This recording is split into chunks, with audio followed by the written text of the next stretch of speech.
Shibu Sharma, doctor Shashikant जी, सुमन यादव,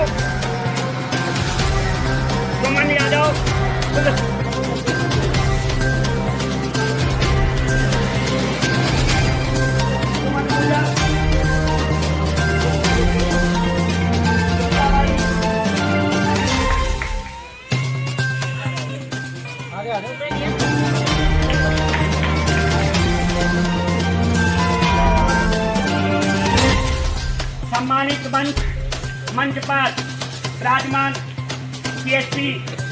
बहुत ही अच्छा था। हमारे स्टाफ के साथ ऐसे एक फैमिली की तरह रहते थे हम लोग। इन्होंने कभी किसी के साथ भेदभाव नहीं किया। आज हमें बड़ा दुख हो रहा है, आज भी हमें अकेले छोड़ के जा रहे हैं।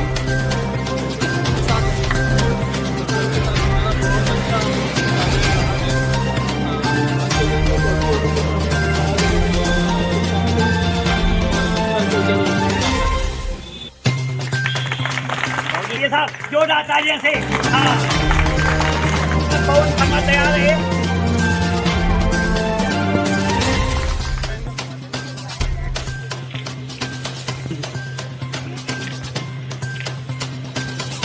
सुमन यादव बहरो भाई नाम पूरी कर रहा है।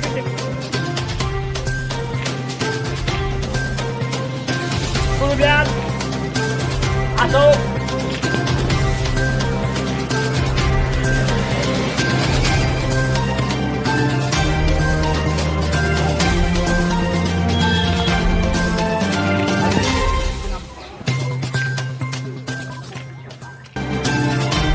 मंजूलता उर्मिला।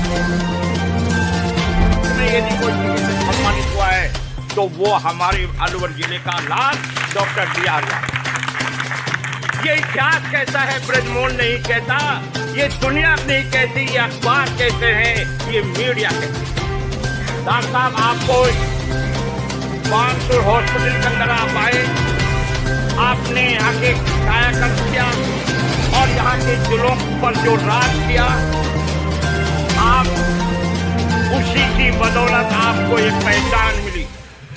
बानसूर की धरती को नमन करते हुए और ऋषि और मुनियों की धरती है जहाँ से आपने कर्मस्थली पैदा की। आपने इस बानसूर की धरती को इस तरह से सींचा, इस तरह से प्यार किया। मैं स्वयं कई बार आपसे कर्मचारी संगठन का पदाधिकारी के होने के नाते कई बार हमारी टकराहट की हो, लेकिन कायल हो जाता था उस समय जब सारी रात और सारे दिन बंदा 24 घंटे में घंटा भर नहीं सोता तो कहता था डॉक्टर आपकी लड़ाई खत्म, आप ऐसे व्यक्ति हो। मैं कई बार बानसूर के अंदर ही मैंने मेरी राज सेवा के 37 साल पूरे किए। हम हमारे वार्ड क्षेत्र में जापा और धापा के अंदर प्रमुख थे, तो रात जब केस कठिनाई में आता था तो मैं आता था, कहते थे ब्रजमोहन यार 5 मिनट खोले बस भाई साहब डिलीवरी होने वाली बस तैयार है आप आते। लोग कहते थे मर गया, एक्सीडेंट हो गया, पेट में दर्द है, डॉक्टर DR यादव खड़ा है। उसी का परिणाम है डॉक्टर साहब कि आप किसान परिवार में पैदा होकर भी आपने इतनी बुलंदियां प्राप्त। डॉक्टर साहब मैं तो आज इस कार्यक्रम को देखकर और इस हथौड़ा की भूमि पर देखकर आपको और भी अधिक कायल हो गया। और हमारे मुकेश भाई वो स्वयं देख रहे थे कि किस तरह से आप अपने लाडलों को सम्मान करते। ये सम्मान तो आज आपका था, लेकिन आपने श्री राम के रूप में अपने लक्ष्मण रूपी योद्धाओं को एक आशीर्वाद दिया है, काम करो, समर्पित निष्ठा भाव से काम करोगे तो बुलंदियां आपके पैर में।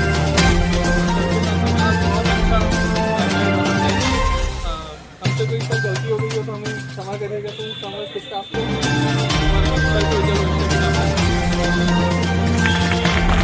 ये था जोरदार तालियां से हाँ पवन समझ तैयार है।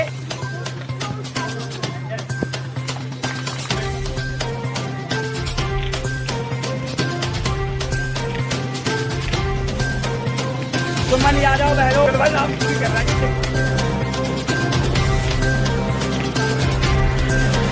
गुरुग्याल अशोक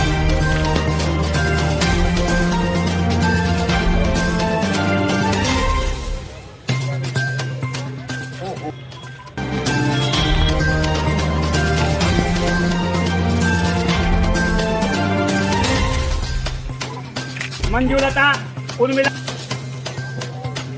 में यदि कोई चिकित्सक सम्मानित हुआ है तो वो हमारे अलवर जिले का लाल डॉक्टर रियाज।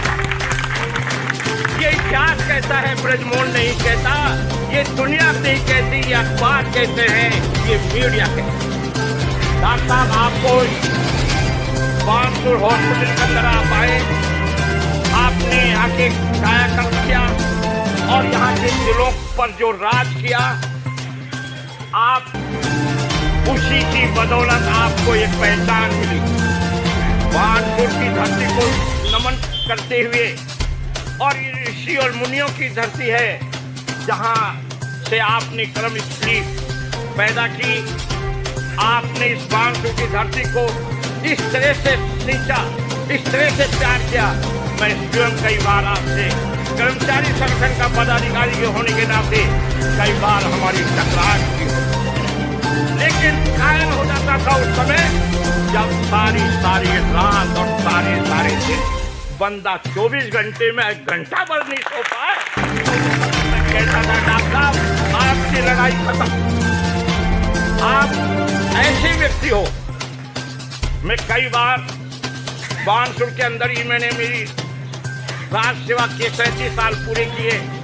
हम हमारे वार्ड क्षेत्र में जापा और धापा के अंदर प्रमुख थे, तो रात जब केस कठिनाई में आता था तो मैं आता था, कहते थे ब्रजमोहन यार 5 मिनट छोले बस भाई साहब डिलीवरी होने वाली, बस तैयार आप आते।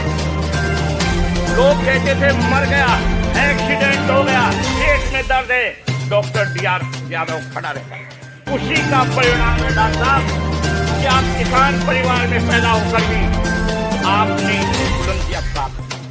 डॉक्टर साहब मैं तो आज इस कार्यक्रम को देखकर और इस हरसोरा की भूमि पर देखकर आपको और भी अधिक कायल हो गया। और हमारे मुकेश भाई वो स्वयं देख रहे थे कि किस तरह से आप अपने लाडलों को सम्मान करते। ये सम्मान तो आज आपका था, लेकिन आपने फिर राम के रूप में अपने लक्ष्मण रूपी योद्धाओं को एक आशीर्वाद दिया है, काम करो, समर्पित निष्ठा भाव से काम करोगे तो बुलंदियां आपके पैर चूमेगी। विभाजन समस्त आज का ये पल मैं इसको सहयोगी कहूँगा कि मेरी एक पारी जो राजकीय सेवा की थी वो समाप्त हो रही है। और आज के दिन गणेश चतुर्थी है।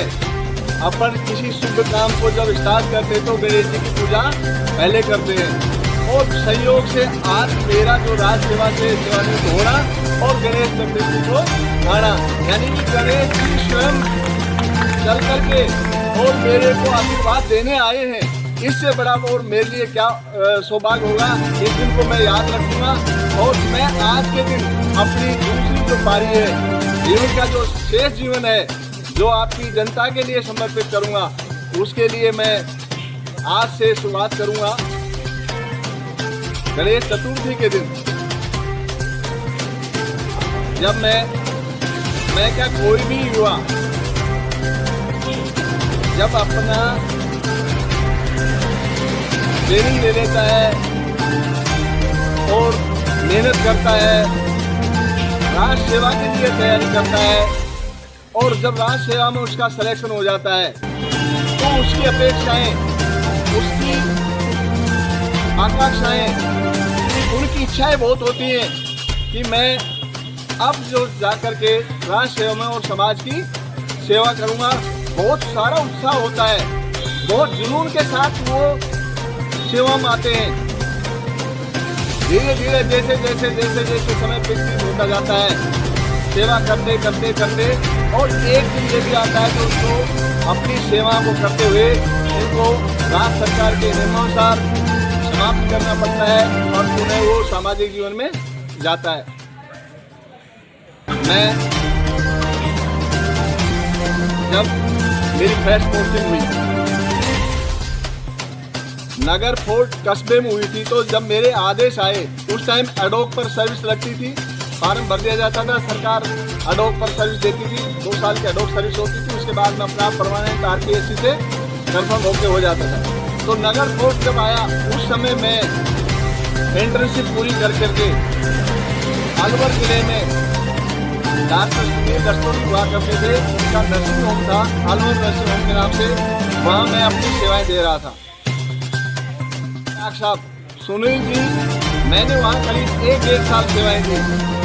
आप देखिए वो मेरी सेवाओं से इतने प्रभावित हुए, वो कहने लगे डॉक्टर साहब आप राज सेवा मत जाओ, और जो मानदेय राज्य सरकार दे रही है उससे कहीं ज़्यादा मैं आपको मानदेय दूंगा। परंतु ये जुनून था कि राज सेवा करनी है, पब्लिक की सेवा करनी है।